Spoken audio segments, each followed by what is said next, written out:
یا ابوالفضل خدا خیلی رحممون کرد. یا ابوالفضل یا ابوالفضل خیلی خدا رحم کرد.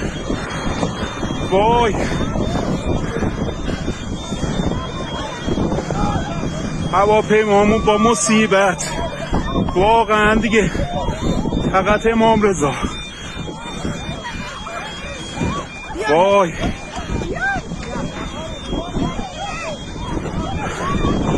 پرواز تاریخ 15/10 هواپیمایی کاسپیان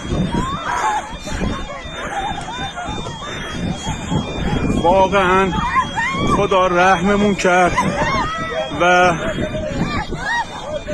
خیلی خیلی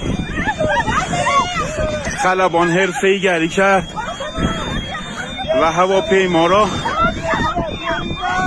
زد به زمین.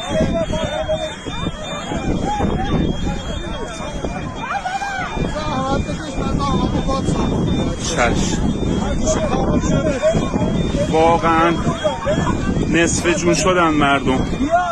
یا حسین یا امام رضا. مسافرها ویلو تو بیابون باند اشغال شد و هواپیما به سختی رو زمین نشست.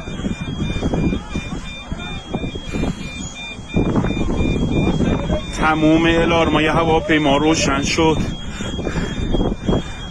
و فقط حضرت زهرا عنایتی کرد به ما. یا حسین